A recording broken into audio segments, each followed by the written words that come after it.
Never before offer national హైవేపై ఆకర్షణీయమైన commercial plots గజం కేవలం 5,999 రూపాయలకే. రేబీస్ వ్యాధి భయం ఇద్దరు ప్రాణాలను బలి తీసుకుంది. తమకు రేబీస్ వచ్చిందేమో అన్న భయంతో ఓ తల్లి బిడ్డను చంపి తాను ఆత్మహత్య చేసుకుంది. మహబూబ్ నగర్లో జరిగినటువంటి ఈ ఘటన మొత్తం అందరినీ ఆశ్చర్యానికి అలాగే బాధకి గురి చేసినటువంటి పరిస్థితి. ఒక్కసారి మా హస్బెండ్ ఉన్నారు, నరేష్ గారు లైవ్ కాల్, ఆయనతో మాట్లాడదాం. అసలు ఏం జరిగిందో ఆయన అడిగి తెలుసుకుందాం. నమస్తే అండి నరేష్ గారు. ఇది చాలా దారుణమైనటువంటి విషయం అండి. ఎప్పుడో 2 నెలల క్రితం బయట ఏదో డ్రై ఫ్రూట్స్ ఆరబెట్టారని చెప్పేసి అవి తినింది కుక్క, తర్వాత అవి వండుకున్నామన్న ఉద్దేశంతో ఏదో అయ్యిందని అని అంటున్నారు. అసలు ఏం జరిగిందండి? ఎందుకు మీ భార్య ఆత్మహత్య చేసుకునే పరిస్థితులు వచ్చాయి? జూన్ లాస్ట్ వీక్ లో మేము ఇక్కడ రెంట్ కొండ ఇంటి వెనకాల కంపౌండ్ లో వచ్చేసి డ్రై ఫ్రూట్స్ ఆరబెట్టినాం. ఒకటి పల్లీలు, బాదము, కిస్మిస్ అని చెప్పి కొన్ని ఆరబెట్టినాం. అయితే ఆ బయట కంపౌండ్ లోకి బయట కుక్కలు ఏదో 2 కొట్టుకుంటూ అరుచుకుంటూ కంపౌండ్ లోకి వచ్చేస్తాయి. ఓహో. అయితే ఎంట్రెన్స్ ఏదైతే ఉందో దానికి మళ్ళీ అవుట్ కూడా అదే దారి అనమాట. వాటికి తెలియకుండా సడన్ గా లోపలికి వచ్చినాయి కొట్లాడుకుంటూ. ఎగ్జాక్ట్లీ మేమున్న ఇంటి రెండు పక్కల ఎగ్జాక్ట్లీ కార్నర్ లో ఎండలు ఆరబోస్తే అవి వాటిని తొక్కుకుంటూ వచ్చినాయా లేకుంటే వాటి తినుకుంటూ వచ్చాయా, మూతి పెట్టిందా ఏం పెట్టింది అనేది మనం ఎవరు చూడలేదు. ఆ టైంలో నేను కూడా లేను, ఓన్లీ మా భార్య పిల్లలు ఇంట్లో ఉన్నారు ఆ టైంలో. ఆ గ్యాప్ లో సందులో శబ్దం వచ్చిందని చూస్తే కుక్కలు వచ్చేసి వీళ్ళు ఇట్లా పోయిందే కదా అని చెప్పేసి భయపెట్టింది. ఇంట్లో నుంచి వెళ్ళిపోయి మళ్ళీ గేట్ లోకి బయటికి వెళ్ళిపోయింది. అయితే అవి తిన్నదా లేదా, మూతి పెట్టిందో లేదా అని చెప్పేసి ఒక చిన్న డౌట్ తో ఉంది ఆమె. అప్పటి నుంచి డౌట్ తోనే ఉన్నారా? అప్పటి నుంచి డౌట్ గానే ఉంది. అయితే రెగ్యులర్ గా మనం ఇంట్లో ఏం చేస్తున్నామంటే పల్లీలు, బాదం పప్పు, తర్వాత ఇవి శనగలు వచ్చేసి కొన్ని మొలకలుగా ఇంట్లో నానబెట్టి తినడం కొంచెం అలవాటు ఉంది మేడం. ఆ అలవాట్లు ఏమైందంటే చెప్పేసి అంటే అది వచ్చిపోయినాయి కదా, అనవసరంగా డౌట్ పడకుండా రోజు నానబెట్టు అని చెప్పేసి అంటే రెగ్యులర్ గా చెప్పినట్టు నాకు చెప్తే నేను చెప్పిన ఆ విషయం. సరే అని చెప్పేసి నానబెట్టింది చేసింది. అట్లా గత 4-5 రోజులు 1 వీక్ దాకా రెగ్యులర్ గా మేము అందరం తిన్నాం. నేను, నా భార్య, 2 పిల్లలు, మా అమ్మ కూడా ఉంటుంది. 5 మందిని తినేసింది. ఇవి రోజు మొలకలు తినడం, దాన్ని కొంచెం డీప్ ఫ్రై లాగా చేసేసి పిల్లలకు స్పైసీగా చేసి ఇవ్వడం అనేది ఇంట్లో రోజు జరుగుతున్న విషయం. సేమ్ అట్లాగే 1 వీక్ దాకా కంటిన్యూ అయ్యింది. అదే టైంలో ఒక 1 వీక్ తర్వాత వీళ్ళకి ఏమైందంటే జ్వరాలు రావడం. ఓకే. తర్వాత కొంచెం అంటే వాళ్ళు తిన్న తర్వాత 1 వీక్ తర్వాత వచ్చినాయి అండి ఫీవర్? ఇది తిన్న 1 వీక్ తర్వాత ప్రాబ్లమ్స్ స్టార్ట్ అయ్యాయి. ఓకే. అయితే తనకి ఏమైందంటే చెప్పేసి అంటే లాస్ట్ టైం ఇంట్లో నుంచి బయట ఆరబేసిన ఈ డ్రై ఫ్రూట్స్ వెళ్ళక కుక్క ఏదైనా మూతి పెట్టి తినిందేమో, దాని జొల్లు ఏదైతే దాని మీద పడిండొచ్చు. దానివల్ల 1 వీక్ తర్వాత మాకు ఈ ప్రాబ్లమ్ స్టార్ట్ అయింది అనే ఉద్దేశంలో ఒక ఎగ్జాంపుల్ గా తీసుకొని దాన్ని ఫైనల్ చేసేసుకుంది. కంప్లీట్ గా కుక్క చేసిన మూతి పెట్టి తినడం వల్లనే మాకు ఇవి వచ్చినాయని రేబీస్ వచ్చేసింది. ఇంకా అయితే రేబీస్ వచ్చిందని చెప్పేసి కన్ఫర్మ్ లేదు మేడం. అప్పటికి ఏమైందంటే చెప్పేసి అంటే మామూలుగా అదే టైంలో కంటిన్యూగా వర్షాలు పడుతున్నాడు. తర్వాత వీళ్ళు ఏం చేశారంటే ఆ డౌట్ పడినప్పుడు అదే టైంలో మనకు ఇక్కడ మహబూబ్ నగర్ లో వీరన్నపేట అని చెప్పేసి ఒక 30-40 ఇయర్స్ నుంచి ఈ పాముకు గాని, కుక్కకు గాని ఇంకేదైనా జరిగినప్పుడు తమలపాకుతో ఒక మందు పెట్టి ఇచ్చేది ముస్లిం వాళ్ళు. ఓకే. అయితే ఎవరి ద్వారానో తెలుసుకుంది, పోయి పిల్లలు ఆమె తినేసి వచ్చారు. అదే ఆ విషయం నాతో చెప్పలేదు, మా అమ్మతో చెప్పింది అనమాట. సరే మంచిది, తినేసి వచ్చినా చేసేసినా కదా, అయిపోయింది కదా, మరి ఇంకేం డౌట్ ఉందంటే చెప్పేసి అంటే అప్పటికి కూడా తన డౌట్ ఇంకా క్లియర్ కాలేదు, ఇంకా అనుమానంగానే ఉంది. అది తినడం వల్లనే ఇంకా మాకు జ్వరం వచ్చేసింది, బాడీ షివరింగ్ అవుతుంది, మాకు ఆకలి అయితే లేదు, నిద్ర పట్టట్లేదు అంటే తన లోపల తన టెన్షన్ ఎక్కువ తీసుకుంది, ఎక్కువ ఆలోచన చేసింది దాని గురించి. ఆ విధంగా జరిగిన తర్వాత మళ్ళీ డౌట్ వచ్చేసి కొంతమంది సజెస్ట్ చేస్తే నీకు అంత డౌట్ ఎందుకు, గవర్నమెంట్ హాస్పిటల్లో వ్యాక్సిన్స్ ఇస్తారు కదా, వ్యాక్సిన్స్ వేసుకోండి అని చెప్పేసి అంటే పిల్లల్ని తీసుకెళ్లి తన 3 సార్లు 4 సార్లు దాదాపుగా వ్యాక్సిన్ వేయించుకుంది. ఓహో, వ్యాక్సిన్ కూడా తీసుకున్నారు? వ్యాక్సిన్ కూడా తీసుకుంది. ఇక్కడ చెట్టు మందు తీసుకుంది, మళ్ళీ కొంత గ్యాప్ తీసుకున్న తర్వాత మళ్ళీ వ్యాక్సిన్ కూడా తీసుకుంది. ఈ వ్యాక్సిన్ కి 2 టైమ్స్ నేను హాస్పిటల్లో వదిలేసి రావడం అనేది వాస్తవం. ఇది నేను చేసింది. తర్వాత నా తర్వాత నేను టైంకి ఇంట్లో లేనప్పుడు కానీ, డ్యూటీకి నేను వెళ్ళినప్పుడు కానీ తనే పోయి చేసుకుని వచ్చింది. ఆ విషయం నాకు చెప్పింది, ఇట్లా హాస్పిటల్ పోయినా చూపించుకున్నా, ఇట్లా వ్యాక్సిన్ ఇచ్చుకున్నా అంటే 2 పిల్లలతో పాటు ఆమె కూడా తీసుకుంది. అది కూడా 3-4 టైమ్స్ మాక్సిమం తీసుకుంది మేడం. ఆ తర్వాత కూడా ఏమైందంటే చెప్పేసి అంటే అక్కడికి కూడా తనకి నమ్మకం కుదరలేదు. నాకు ఇంకా ఏదో అవుతుంది అని చెప్పేసి ఇంకా డెప్త్ గా ఆలోచన చేసుకుంది.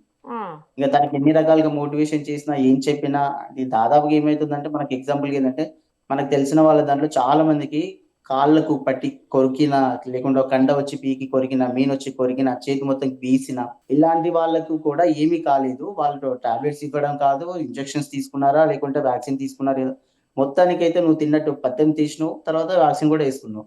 అది నేను చేసిన తర్వాత కూడా నీ అనుమానం ఏందన్న విషయం నేను మాట్లాడడం జరుగుతుంది. ఇంకా అక్కడి నుంచి మళ్ళీ స్టార్ట్ అయింది మా ఇద్దరి మధ్య ఆర్గ్యుమెంట్స్. ఉమ్, సరే ఇదంతా కాదు అని చెప్పేసి నేను చెప్పడం, నేను అట్లా ఇంకొకటి ఏంటంటే మేడం, నేను ఎలక్ట్రిసిటీ డిపార్ట్మెంట్ లో సబ్స్టిట్యూషన్ లో డ్యూటీ చేస్తాను. వెళ్తే 2 days అక్కడే ఉంటాను, 24 hours. Okay okay. తను ఇంట్లో లోన్లీగా ఉండిపోతుంది. అందులో మా అమ్మ కూడా మా ఊర్లో ఒక చిన్న కార్యక్రమం వల్ల దాదాపు తను కూడా 2 నెలల నుంచి అదే ఊర్లో ఉంటుంది. ఉమ్, ఆ టైంలో ఏమైంది, పిల్లలు ఈమె ఉండడం వల్ల ఏమైందంటే బాగా దీని గురించి ఆలోచన చేయడము, యూట్యూబ్ లో సెర్చ్ చేయడము, యూట్యూబ్ లో సెర్చ్ చేసిన ప్రతి ఒక్కరు ఒక రకంగా ఒక సజెషన్ చేయడము, దాన్ని పట్టుకోవడము, దీన్ని పట్టుకోవడం, ఇంకా నాటు వైద్యం గురించి మళ్ళీ సెర్చ్ చేయడము ఈమె యూట్యూబ్ లో. ఉమ్, అట్లా చేసిన తర్వాత వీళ్ళ అమ్మ వాళ్ళతో మాట్లాడిందో మళ్ళీ ఎవరితో మాట్లాడిందో తెలీదు. వీళ్ళ దారూర్ అని చెప్పి వికారాబాద్ డిస్టిక్ దారూర్, ఉమ్, వీళ్ళ అమ్మ గారి అంటే వీళ్ళ అమ్మ వాళ్ళ అమ్మది. ఉమ్. ఇక్కడ వాళ్ళ మేనమామ వాళ్ళు ఉంటారు, వాళ్ళకి తెలిసిన వాళ్ళు ఎవరో చాలా రోజుల నుంచి మాకు చెట్టు మంది ఇస్తారు, నువ్వు అక్కడికి పోయి తిను అని చెప్పేసి వాళ్ళ అమ్మ చెప్తే, ఇంట్లో నాకు తెలియకుండా చెప్పకుండా చేయకుండా పిల్లల్ని తీసుకొని డైరెక్ట్ గా వాళ్ళ మామ దగ్గరికి వెళ్ళిపోయింది. ఓకే. ఆ, ఈ విషయం మనకు తెలీదు. అక్కడికి వెళ్ళిన తర్వాత ఇట్లా జరిగిందన్న విషయం, కొన్ని విషయాలు జరిగింది. ఆ అమ్మాయి డేర్ చేసింది ఏంటంటే చెప్పేసి అంటే అప్పటికి టెన్షన్ పడుతుంది. పక్కింటి వాళ్ళని కూడా నన్ను వదిలేసి వస్తావా రావా అని చెప్పేసి గట్టిగా అరిచి అదేమంటారు డిమాండ్ చేసినట్టు మాట్లాడేది. వాళ్ళు రాను అనేసరిగా నేను చెప్పేసి ఈ అమ్మాయి డైరెక్ట్ గా పిల్లల్ని తీసుకొని వెళ్ళిపోయింది. ఓహో. నా భయం ఏంటంటే చెప్పేసి అంటే చిన్న పిల్లల్ని తీసుకుంది, ఈ అమ్మాయి ఒకతే పోయింది, కారు ఎవరితో మాట్లాడుకుంది, వెళ్ళిపోయింది. ఈ తెలియని ఏరియాలో అక్కడ వికారాబాద్ డిస్టిక్ అంటే ఎట్లా ఉంటుంది మేడం, అవును. ఆ డిస్టిక్లలో అంటే చెప్పేసి అక్కడి నుంచి పోతా ఉంటే నాకు చెప్పకుండా చేయకుండా పిల్లల్ని తీసుకొని పోతా ఉంటే ఏదైనా మంచి చెడు జరిగిన తర్వాత ఎవరు రెస్పాన్సిబిలిటీ? మీ ఇంట్లో వాళ్ళు అడిగినప్పుడు నేను ఏం చెప్పాల్సి వస్తుంది? ఒక మాట, నేను ఇంట్లో భర్త ఉన్నాను కదా, నాకు ఒక మాట చెప్పు. లేకుండా మీ మామ మాట్లాడినన్నావు కదా, మాట్లాడిన తర్వాత నాతో మాట్లాడితే పంపించమంటే పంపిస్తా కదా. ఆయన రమ్మని చెప్పలేదు, జస్ట్ మాట్లాడింది. ఓహో. నేను అవతల వాళ్ళతో నేను మాట్లాడి మళ్ళీ మీకు ఏ విషయం చెప్తా అని చెప్పేసి అనే లోపలనే ఆయన క్లారిటీగా ఫోన్ మాట్లాడలేదు, రమ్మని కూడా చెప్పలేదు. ఈ మంత్ ప్రిపేర్ అయిపోయింది, నాకు కూడా ఇంటిమేషన్ ఇవ్వలేదు. ఎక్కడికైతే వెళ్తున్న మనిషి కూడా నేను బయలుదేరుతున్న విషయం కూడా చెప్పకుండా బయలుదేరింది. ఓకే. బయలుదేరిన తర్వాత ఇంటి పక్కల వాళ్ళు ఇట్లా చెప్పింది, ఇట్లా అవుతుంది, ఇట్లా పోతుంది అంటే.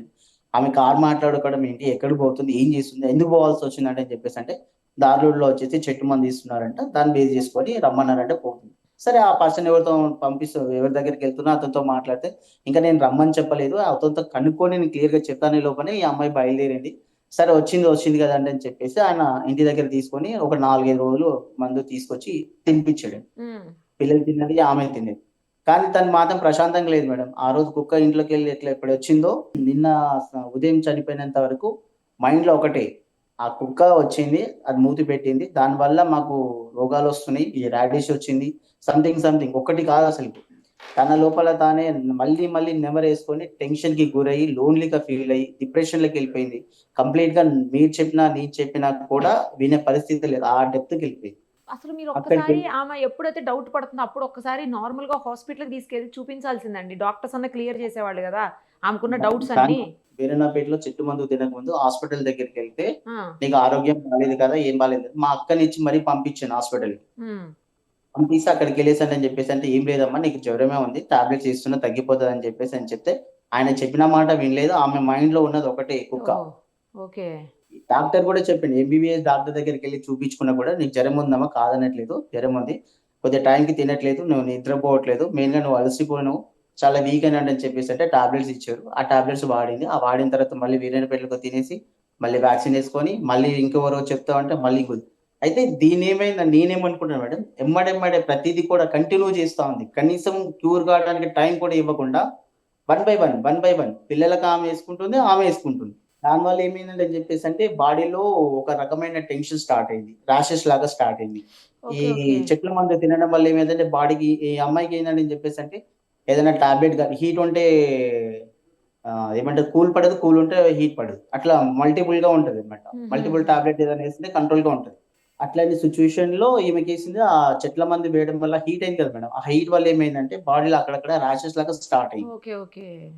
దానికి తోడు వ్యాక్సిన్, అట్లా 2 సార్లు చెట్ల మందు తినడం వల్ల బాడీలో చేంజెస్ కనిపించి నాకు కంప్లీట్ గా నేను ఆ దీనికి అడిక్ట్ అయిపోయినట్టు అంటారు కదా మేడం, ఆ విధంగా లోన్లీగా ఫీల్ అయిపోయింది. నేను ఉండను, నేను చనిపోతా, నాకు ఈ రోగం వచ్చేసింది, నా పిల్లలకి వచ్చేసింది, నాకు వచ్చేసింది. నాకు ఫోన్ చేసి నన్ను చెట్టు తినమని రమ్మని చెప్పేసి అనడం దారూరికి, మా అమ్మని చెట్టు తిన్నిక రమ్మని చెప్పేసి అనడం. ఇదే విధంగా ఒక నెల రోజుల దాకా డిస్కషన్ ఇదంతా. బాగా ఏ మాట చెప్పినా వాళ్ళ ఎవరైతే మామ దగ్గరికి వెళ్ళి చెట్టు తినేసి పోదామని చెప్పేసి అనుకుందాం, వాళ్ళ మామ కూడా చెప్తున్నాం. ఆ అమ్మాయి ఇంకో మేడం, ఆ అమ్మాయి చదువుకుంది ఎంఏ బిఈడి ఎకనామిక్స్. అబ్బా! అంత చదువుకున్న ఆమెకు కూడా మరి ఏంటి ఈ మూఢనమ్మకాలేంటి? లేకపోతే ఈ డౌట్‌లేంటి అసలు? నేను ఈ విషయం కూడా నువ్వు ఏదో 10th క్లాస్ పాస్ అయినవో, లేకుంటే పల్లెటూరులో పెరిగినవో తెలీదో మంచో చెడో హ్మ్. సరే నువ్వు మాట్లాడుతున్నాను. ఇంత చదువుకొని కూడా నువ్వు చదువుకున్న విషయంలాగా చేస్తాను. ఒక నాలెడ్జ్ పరంగా చూడు, సైన్స్ పరంగా చూడు. ఒకవేళ కుక్క తింటే తిన్నా తినపోయినా సరే కూడా ఏదో వ్యాక్సిన్ ఇస్తామా లేకుంటే చెట్టు మందు తిన్నామా, నీ మైండ్‌లోకి వెళ్ళి తీసేస్తే నీ రోగం పోతది. నీ మనసు రోగం పెట్టుకున్నావు అని చెప్పేసి అని హ్మ్. కూడా చెప్పినాను. పిల్లల భవిష్యత్తు మేడం, ఈసారి పాపను నర్సరీలో జాయిన్ చేసాం. బాబు సెకండ్ క్లాస్. మంచిగా స్కూల్స్ ఓపెన్ అయ్యి వాడు మంచిగా ప్రిపేర్ అవుతున్నాడు. మంచిగా అయితున్న టైంలోనే ఇంట్లోకెళ్ళి వెళ్ళిపోయి 20 రోజులు బయట అక్కడిక్కడ వాళ్ళ ఇంటి అమ్మమ్మ గారింటికి, వాళ్ళ తాండూరు వాళ్ళది. అక్కడిక్కడే తిరుగుతా ఉన్నాడు. ఆ అమ్మాయికి మోటివేషన్ ఎవరు చేస్తున్నారంట అని చెప్పేసంటే, వాళ్ళ తల్లిదండ్రులు చేస్తున్నారా? ఇంకెవరితో మాట్లాడుతుందా? అనేది క్లారిటీ లేదు. కానీ వాళ్ళు చెప్పినట్టు ఈ అమ్మాయి ఎళ్ళిపోతుంది. అక్కడ అయితే లాస్ట్ బోర్డు మీద కూడా ఏదో రాసింది గదండీ! లక్కీని హాస్పిటల్‌లో చూపించు. వాడికి మీకు కూడా చూపిస్తాను రేబీస్ మేడం. ఉన్నట్టుంది అని జెప్పి. లైవ్‌లో చూపిస్తాను. ఇది బోర్డొచ్చేసి మేడం, ఆ! నా పిల్లలకొచ్చేసి ఇట్లా ఇంట్లో క్లాసెస్ కానీ, లేకుంటే మా భార్యకి కూడా ఏదైనా చెప్పాలనుకుంటే కొంచెం ఎక్స్‌ప్లనేషన్ చేసి చెప్తే ప్రాక్టికల్‌గా అనే ఉద్దేశ్యంతో ఈ బోర్డ్ తీసుకొచ్చాను. ఓహో! ఇక మీరు చూడండి ఆ! ఇక్కడ. కనిపిస్తున్నాడు. లక్కీని హాస్పిటల్‌లో చూపించు. వాడికి రేబీస్ ఉంది. ఇది ఆ అమ్మాయి చేతి రాత. ఓహో! ఇది చనిపోయే ముందు ఆ రోజు మార్నింగ్ రాసింది మేడం. ఇక అది మార్నింగ్ రాసిందా, నైట్ రాసిందో తెలీదు. ఇక్కడేదో ఇంకోటి కూడా రాసింది. చదివింది. నా భర్తను కాపాడండి. రేబీస్ ఉంది. వ్యాక్సిన్‌కి తగ్గదు. చెట్టు మందు తినిపించండి. పథ్యం చేయించండి. ఇది మేడం. మీకు ఇంకొక విషయం కూడా చూపిస్తాను ఆగండి. నాకు ఇంతకు ముందు ఇంట్లో సెర్చ్ చేస్తుంటే ఒక విషయం బయటపడింది. ఆ! ఈ రెండొచ్చేసి ఒకటి బెడ్‌రూమ్ బ్యాక్ సైడ్ రాసింది. ఇంకోటేమో బోర్డ్ ఇంకొకటొచ్చేసి మీద బ్లాక్ రాసింది. బోర్డ్ మీద గ్రీన్ కలర్ ఆ! బోర్డ్ ఉంది. ఆ! రాసింది. ఇంకొకటేమో కిచెన్ బోర్డ్ పైన రాసింది. అక్కడ ఓహో! నాకు చివరి కోరిక, నువ్వు దారూరికెళ్ళి చెట్టు మందు తిను, పత్తే ముళ్ళు అని చెప్పేసి దానిపైన రాసింది. హ్మ్. ఇందాక మీరు ఒకసారి చూసాను మేడం. ఇదొకటి చూడండి. మీకు కనిపిస్తుండొచ్చు. కనిపిస్తలే అండి. మా ఆయన చాలా మంచివాడు అని రాసింది. ఓకే. ఇది ఇంతకుముందు సెర్చ్ చేస్తున్నప్పుడు ఒక దగ్గర రాసి అక్కడ సందులో పెట్టేసింది. మేడం ప్రెజెంట్‌కొచ్చేసి ఈ అమ్మాయి వచ్చేసి ఇక్కడ ఫోటో నాదుంటది. మొబైల్ నంబర్ నాదుంటది. ఆ! కానీ ఎల్ఐసి ఏజెంట్ ఈ అమ్మాయి. ఓహో! మరి ఏంటండి అంత అంటే చదువుకుని అంత అసలు అయ్యో! కనీసం డాక్టర్స్ ఇదో ఎవరితోని ఆమెకేమన్నా సైకలాజికల్‌గా ప్రాబ్లమ్స్ ఉన్నాయా అండి? సైకలాజికల్‌గా ప్రాబ్లమ్ ఉందని చెప్పేసంటే, ఈ రోజు జరిగిన సిట్యుయేషన్ చేసుకుంటే ఖచ్చితంగా ఉందని చెప్పొచ్చు మేడం. హ్మ్. మీకెప్పుడు డౌట్ రాలేదే? వచ్చిండింటే మనకి మీరు డౌటొచ్చినా కూడా సైకాలజిస్ట్‌కో, ఎట్లా ఉంటుంది సైకియాట్రిస్ట్‌కో అన్నా చూపిచ్చేదుండే. అంటే ఇంతకుముందు ఇంత సాడిస్ట్‌గా ఏమంటారు, మనం చేసే పరిస్థితి కనిపియలేదు. ఆమె చేసే బిహేవియర్ కూడా నాకు కనిపియలేదు. మాట తీరు కూడా కనిపియలేదు. ఏమున్నా కూడా చిన్న చిన్నగా ఉంటే కొంచెం గట్టిగా మాట్లాడి గద్దిస్తే వదిలేస్తుంది. కానీ ఈ విషయంలో మాత్రం ఒక జిడ్డులాగా పట్టుకుందసలు. అదే. నా మాట వినే పరిస్థితి లేదు. ఇంకోటి మేడం, ఈరోజు కరెంట్ బిల్ అంటే అని చెప్పేసి ఇంతకుముందు సెర్చ్ చేస్తున్నాను. ఈ కరెంట్ బిల్ పైన కూడా సేమ్ రాసి మళ్ళీ ఇంకొక ప్లేస్‌లో పెట్టింది. మీ గురించే రాసింది. నా గురించే రాసింది. ఇది ఇవాళే చూసంటే మా ఫ్యామిలీ మెంబర్స్‌కి అందరికి చూపించి పక్కన పెట్టారు. ఇందాక నేను మొత్తం సెర్చ్ చేస్తున్నాను. బాబెక్కడున్నాడండి? అంటే వాళ్ళు పాపని ఎలా చంపారావిడ? ఆవిడెలా చనిపోయారసలు? మేడం ఒక విషయం ఏందంటే, ఇది ఈ విధంగా జరిగింది కదా! లాస్ట్ టైము ఈరోజు మంగళవారం. హ్మ్. లాస్ట్ వీక్ మంగళవారం రోజు మధ్యాహ్నం వాళ్ళు ఎవరు ఇద్దరు పిల్లలు, తల్లి, తర్వాత వీళ్ళ తమ్ముడు, లాస్ట్ తమ్ముడు ఆ! గోపాల్ అని చెప్పేసి తీసుకొచ్చారు. ఆ! ఇట్లా జరిగింది. నేను ఆల్రెడీ అంతకన్నా నైట్ ముందు నేను వాళ్ళతో ఆర్గ్యుమెంట్ చేసిన మేడం. హ్మ్. ఏదంటే చెప్పేసంటే తల్లితో గాని, భార్యతో కానీ, తర్వాత ఇప్పుడు ఎవరైతే గోపాల్ అని చెప్పి బాంబర్తి అని చెప్పానో అతనితో కూడా ఆర్గ్యుమెంట్ చేశాను. హ్మ్. ఏమైందంటే అని చెప్పేసంటే, మీరేం చెప్తున్నారో, ఏం చేస్తున్నారో తెలీదు. ఆ పిల్లల చదువు వదిలేసి దాదాపు 20 రోజులవుతుంది. ఆ అమ్మాయిని తీసుకుపోయి దారుల్లో పెట్టిండ్రు. చెప్పకుండా చేయకుండా పోయింది. రేపు పొద్దున ఏదైనా మంచో చెడో జరిగితే మీరొచ్చి నన్నే అడుగుతారు. హ్మ్. ఏం చెప్పకుండా చేయకుండా మీ సొంత నిర్ణయాలు తీసుకొని, ఆ పిల్ల నాకు ఇంట్లో చేసుకున్న భర్తకు కూడా చెప్పకుండా చేయకుండా ప్రిపేర్ అయిపోతుందంట అని చెప్పేసంటే, నేను ఏ విధంగా మాట్లాడగలగాలి రేపని చెప్పేసి వాళ్ళతో డిస్కషన్ చేశాను. ఓకే. తర్వాత ఇంకా లేదు. ఇంక ఫైనల్‌గా స్టేజ్‌కొచ్చేసిన తర్వాత ఒక మాట కూడా మాట్లాడాల్సొచ్చింది. లేదు, పిల్లల్ని జాగ్రత్తగా తీసుకో. నేనెప్పుడు పోతానో తెలీదు. అంతకుముందు మొన్న ఇది ఇన్సిడెంట్ జరగమన్న ఒక 15 రోజుల ముందు నుంచి డిస్కషన్ ఇది. పిల్లల్ని జాగ్రత్తగా చూసుకో. నువ్వు జాగ్రత్తగా ఉండు. నేనెప్పుడుంటానో తెలీదు. ఏముండనో తెలీదు. మన ఇంట్లో బీరువా ఉంటది కదా మేడం! ఆ! మన పర్సనల్‌గా కొన్ని ఉంటాయి కదా! ఆ బీరువా తాళం కూడా పక్కింటి వాళ్ళకి దాదాపు 20 రోజుల ముందే చెప్పి ఇచ్చేసాను. మీ బీరువా కీసి పక్కింటోళ్ళకిచ్చిందా? పక్కింటోళ్ళకి ఇచ్చేసిన ఒక అమ్మాయికి. అంటే మనకు చుట్టాలవుతారు. ఆ అమ్మాయి కోడలు వరుస. ఆ అమ్మాయికి చెప్పి ఇచ్చేసింది. నేను లేని టైంలో మేము ఆమెకి తాళం ఇచ్చేయమని చెప్పేసి ఇచ్చేసింది. ఓహో! ఆ విషయం తర్వాత తెలిసింది. నువ్వు ఎందుకు ఇయ్యాల్సొచ్చింది? నువ్వు నాకు చెప్పాలి. లేదా బీరువా తాళం ఇక్కడ పెట్టినా లేదా ఇంకో దగ్గర పెట్టినా అని చెప్పాలి గానీ, పక్కింటి వాళ్ళకి ఇచ్చేసి నేను లేకపోతే ఇచ్చేయి అంటే, నువ్వు లేకపోతే నాకు ఫోను చేసి చెప్తే నేను ఏడనో ఉన్నో తీసుకుంటాను గదా! పక్కింటి వాళ్ళకి ఎందుకు ఇచ్చినావు అని చెప్పేసి అంటే, తెలీదు నేను ఎప్పుడు పోతానో ఏంటో తెలీదు. ఇంక మాటలు మాట్లాడుకుంటే రేపు పొద్దున నేను ఇప్పుడు చనిపోతాన్నట్టే మాట్లాడింది మేడం. ఇది ఎన్నో సార్లు నంబర్ ఆఫ్ టైమ్స్. నేను చాలా సార్లు సీరియస్ కూడా అయినా ఈ విషయంలో. హ్మ్. ఏదైతే లాస్ట్ వీక్ సోమవారం రోజు నైట్ నేను వీళ్ళందరితో మాట్లాడిన తర్వాత, మీరు పిల్లల్ని అక్కడనే పెట్టుకోండి. తల్లిని పెట్టుకుంటే పెట్టుకోండి. పిల్లల్ని నా దగ్గరికి పంపించేసేయి. నన్ను వదిలేయమంటే కూడా వదిలేసేసేయండి. నాకు అవసరం లేదు. నేను మాట వినట్లేదు, చేస్తలేదు. పోనీ మీ దగ్గరికొచ్చినా కూడా మీ మాట ఇననప్పుడు మీరేం చేస్తారు? మీరే పెట్టుకోండి తల్లిని. పిల్లల్ని నాకు ఇచ్చేసేయి నేను చూసుకుంటా. ఏదైనా ఉంటే తర్వాత మాట్లాడుకుందాం అని చెప్పేసి ఈ మాట కూడా చెప్పిన వాళ్ళకి. చెప్తే వాళ్ళేమన్నారంటే అని చెప్పేసంటే, "అట్లెట్లబ్బా?" అది ఇది అంటే వాళ్ళమ్మ ఒకసారేమో సరే మా అదేలెండి. బిడ్డ సర్ది చెప్పి నాకెప్పుడు మళ్ళీ పంపించుంటారు వాళ్ళు. ఆ! మా బిడ్డ నిన్న మా ఆవిడ ఏం చేసుకున్నారండి? పాపనేం చేశారు? ఇది వచ్చింది కదా మేడం లాస్ట్ వీక్ జరిగింది. ఆ! అయితే లాస్ట్ వీక్ మంగళవారం వచ్చింది. అట్లా నేను ఒక 2 డేస్, 3 డేస్ అట్లాగా మళ్ళీ ఒకసారి 2 డేస్‌కు అది డ్యూటీస్‌కెళ్ళినాను. అయితే నేను శనివారం రోజు నేను మొన్న జరిగిన సిట్యుయేషన్ చెప్తున్నాను. వచ్చిన 1 వీక్ లోపల శనివారం రోజు నేను 24 అవర్స్ డ్యూటీ సబ్‌స్టిట్యూషన్ డ్యూటీలో చేస్తాను నేను. 220 కేవీ చేగూరు సబ్‌స్టిట్యూషన్ ట్రాన్స్‌కోలో. అక్కడ పనిచేస్తున్నప్పుడు సబ్‌స్టేషన్‌లో 24 అవర్స్ 2 డేస్ అక్కడే డ్యూటీ చేసినప్పుడు శనివారం, ఆదివారం నేను అక్కడే ఉన్నాను. అయితే వీళ్ళ శనివారం రోజు మధ్యాహ్నం నేనైతే ఏ రోజు డ్యూటీకెళ్ళానో ఉదయము, వీళ్ళు మధ్యాహ్నం వచ్చేసి వీళ్ళ నాన్న, తర్వాత వీళ్ళ పెద్దన్న. వీళ్ళు ముగ్గురు అన్నదమ్ములన్నట్టు. పెద్దన్న. వాళ్ళు వేరే పర్పస్ మీద వచ్చేసి మన ఇంటికొచ్చారు. సరే అని చెప్పేసి ఇక్కడే ఉన్నారు. వాళ్ళ అన్న సాయంత్రం వెళ్ళిపోయిండు. శనివారం సాయంత్రమే. అయితే వాళ్ళ నాన్న శనివారం సాయంత్రము, తర్వాత సండే సాయంత్రము, సోమవారం ఉదయం వరకు కూడా ఇంట్లోనే ఉన్నారు. నేను అదే రోజు అంటే శనివారం రోజు నేను డ్యూటీకెళ్ళిపోయి అయితే 2 డేస్ కంప్లీట్ అయిపోయిన తర్వాత మండే రోజు 10:25కి ఇష్యూ ఈ విధంగా జరిగిందన్న విషయం క్లారిఫై వచ్చింది మేడం. ఎట్లంటే దానికన్నా ముందు మార్నింగ్ నేను మండే రోజు కదా మేడం ఆ రోజు. మండే రోజు ఫోను చేసేసి పరిస్థితి ఏముందండి అని చెప్పేసంటే, "ఈ అమ్మాయి ఇట్లాగే ఉంది కదా! మరేమైనా చేంజ్ అయిందా లేదా? స్కూలుకి పిల్లల్ని పంపియాలి కదా మేడం. నిన్న మొన్న స్కూలుకి 20 డేస్ నుంచి పంపియలేదు. స్కూలుకి పంపించిందా లేదా?" అని చెప్పేసి ఫోను చేస్తున్నా. 7:30 నుంచి ఫోను చేస్తున్నా. ప్రిపేర్ చేస్తున్నారా? లేదా? లేకుంటే ఆ అమ్మాయి హ్మ్. పాపకు కొద్దిగా ఫీవర్ ఉండే. వాతావరణం బాలేదు. కొద్దిగా తల మీద స్నానం చల్లనీళ్ళు పోసుకుంది 2 రోజుల ముందు. దాని నుంచి జ్వరం వచ్చేసి ఉంది. మరి ఆ అమ్మాయిని పంపిస్తుందా లేదా? ఏ విషయం తెలుసుకుందామని ఉదయం 7:30 నుంచి నేను ఫోను చేస్తుంటే 3, 4 టైమ్స్ ఏమో చేసినా ఎత్తలేదు. ఫోర్త్ టైమ్ ఎప్పుడు 10, 20, 25 మధ్యలో లాస్ట్ కాల్. నేను ఆ టైంలో బయటికి రిలీవ్ అవుతున్న టైంలో నేను ఫోను చేశాను. హ్మ్. ఫోను చేస్తే ఆ అమ్మాయి ఎత్తకుండా బాబు ఎత్తిండు. నా కొడుకు లక్కీ. ఎత్తిన తర్వాత లక్కీ అమ్మ ఈడుంది, చెల్లెలు ఈడుంది. ఫోను చేసి ఎత్తట్లేదు. ఏడున్నారు అంటే వాడు బాబు ఏం చేస్తున్నాడంటే, "నేను హాల్‌లో ఉన్నా నాన్న ఫోను చూసుకుంటూ కూర్చున్నా. అమ్మ డోరేసుకొని చెల్లెలు లోపల ఉంది. అసలు డోర్ కొడితే కూడా తెరుస్తలేదు, చేస్తలేదు. చాలా సేపు నుంచి అది." ఒకసారి పక్కల పార్వతమ్మ అని చెప్పేసి మన చుట్టాలుంటారు. హ్మ్. ఒకసారి అత్తకి చెప్పినావా పోయి కలువమని చెప్పినంటే, "పొయ్యొచ్చిన ఇంకా రాలేదు" అని చెప్పేసి అన్నది. "వీడు తలుపు మళ్ళీ వచ్చి కొట్టు నాన్న" అంటే నేను లైవ్‌లోనే ఉన్నా. అయినా కూడా కదులుతలేదు, మెదులుతలేదు. ఎటువంటి శబ్దం లేదు. నాకు డౌటొచ్చి ఎవరైతే ఇప్పుడు ఆ అమ్మాయి వచ్చి చూడమని చెప్పేసానో వాళ్ళకి డైరెక్ట్‌గా ఫోను చేసి ఇమ్మీడియేట్‌గా 1 మినిట్‌లో నువ్వు అక్కడికెళ్ళి ఏం జరుగుతుందో నాకు అర్థం కాలేదు. ఫస్ట్ డోర్ తెరిచి చూడు. ఏమైంది? ఏది డోర్ తెరవట్లేదు అని చెప్పేసంటే, ఆ అమ్మాయి వచ్చి ధన తలుపులు కొట్టినా కూడా ఆ అమ్మాయి డోర్ తెరవలేదు. కనీసం ఉలుకు పలుకు లేకుండా జరుగుతుంది. హ్మ్. ఇంటి ఎనక ఇది బెడ్‌రూమ్ డోరు. అయితే దీని ఎనకాల నుంచి వచ్చేసి కాంపౌండ్ ఉంటుంది. కాంపౌండ్ ఎనకాల కూడా ఒకటి కిటికీ ఉంటది. ఆ కిటికీ డోరు మూసుంది. కొంచెం అక్కడ మనం మెష్ పెట్టేసి మా మెష్‌కి మొత్తం కోసేసి డోర్ గట్టిగా దోబితే కిటికీ తలుపు వచ్చేస్తే, ఆ గ్లాసు కనిపియలేదు కాబట్టి డోర్ ఓపెన్ కాగానే అమ్మాయి ఏమో పైన ఫ్యాన్‌కి వేలాడుతుంది. పక్కన పాపను చంపేసి పడుకోబెట్టింది.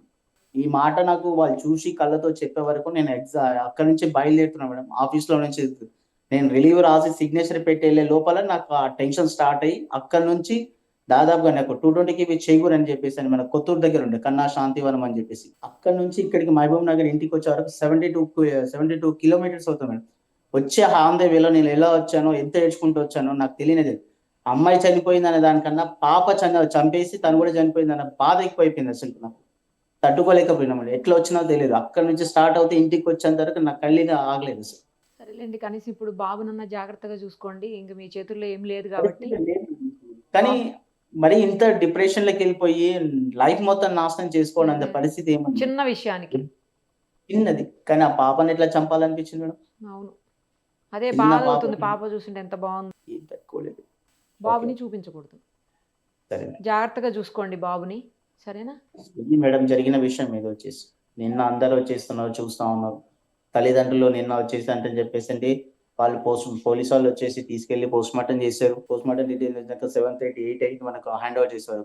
తీసుకెళ్లి డీకంపోజ్ అవుతే కంపల్సరీ పెట్టాలి, తీసేసాలి, ప్రోగ్రామ్ పెట్టాలంటే అని చెప్పేసి అంటే రాత్రి 10:30, 11 అయింది కంప్లీట్ చేసే వరకు. ఇదంతా అయిపోయిన తర్వాత ఇది ఇంటికి బాడీ తీసుకొచ్చిన తర్వాత ఇంకా తల్లిదండ్రులు వాళ్ళు వీళ్ళు మామూలుగా మాట్లాడలేదు మేడం. అసలు ఒక్క మాట కూడా నేను మాట్లాడలేని పరిస్థితి. వాళ్ళు మాట్లాడలే మాటలు. తన కూతురు చనిపోయిందన్న బాధ ఉంది, ఇక్కడ నా కూతురు చనిపోయిన నా బాధ ఉంది. ఎవరితో ఏం మాట్లాడలేని సిచ్యువేషన్ అసలు. నేను ఏం మాట్లాడలేకపోతున్నానండి. బాబు జాగ్రత్త. మీరు కూడా జరిగిన విషయం అయితే కొంచెం ఇది. ధైర్యంగా ఉండండి. బాబుని చూసుకోండి. బాబునికి ఏ ప్రాబ్లం లేకుండా బాబుని జాగ్రత్తగా చూసుకోండి.